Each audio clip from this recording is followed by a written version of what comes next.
Iran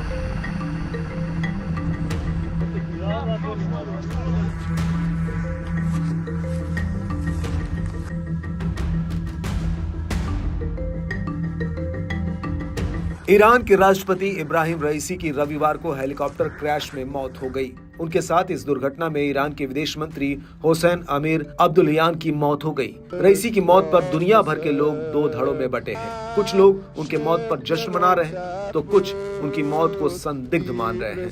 उनकी मौत के पीछे इजराइल का हाथ माना जा रहा है। रईसी की मौत के पीछे इजराइल का हाथ कहे जाने के बाद रूस भी इस मामले में खुलकर सामने आ गया है, क्योंकि रूस अमेरिका के बीच चल रहा तनाव किसी से छिपा नहीं है। यही वजह है कि कुछ लोगों का मानना है कि अगर इसके पीछे इजराइल का हाथ है तो कहीं ना कहीं इसमें अमेरिका की भी भूमिका है, क्योंकि अमेरिका और ईरान की भी पुरानी दुश्मनी है। रूसी राष्ट्रपति व्लादिमीर पुतिन ने कहा है कि जिस हेलीकॉप्टर दुर्घटना में ईरानी राष्ट्रपति इब्राहिम रईसी और अन्य अधिकारी मारे गए हैं, उस दुर्घटना की जांच में ईरान की मदद करने के लिए रूस तैयार है।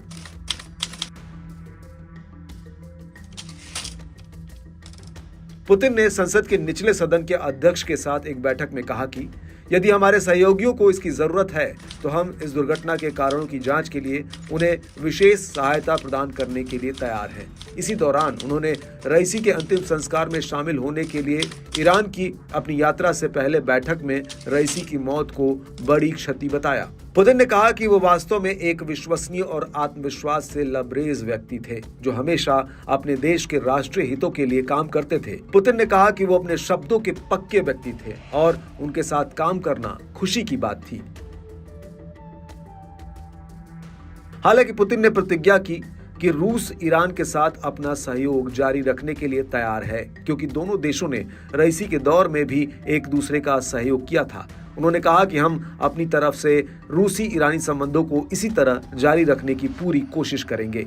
आपको बता दें कि पुतिन और रईसी की अंतिम बैठक 7 दिसंबर 2023 को रूस में हुई थी। इससे पहले उन्होंने एक ऑनलाइन ब्रिक्स शिखर सम्मेलन में भाग लिया था। सितंबर 2022 में समरकंद में शंघाई सहयोग संगठन SCO शिखर सम्मेलन के मौके पर दोनों राष्ट्रपतियों ने कहा था कि उनके देशों के बीच सभी क्षेत्रों से सक्रिय रूप से सहयोग हो रहा है। दोनों नेताओं के बीच फोन पर आखिरी बार 16 अप्रैल को बातचीत हुई थी।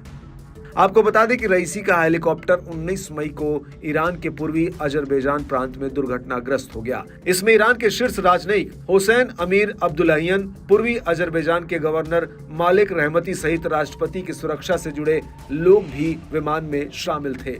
दुर्घटना में 5 यात्रियों और चालक दल के 3 लोगों की मौत हो गई। हालांकि दुर्घटना के कारणों की जांच के लिए एक जांच पैनल गठित किया गया था। फिलहाल रईसी की जगह उपराष्ट्रपति मोहम्मद मुखबर ईरान के कार्यवाहक राष्ट्रपति बने हैं। 28 जून को राष्ट्रपति का चुनाव तय है। इसके बाद अगले राष्ट्रपति का चुनाव होगा।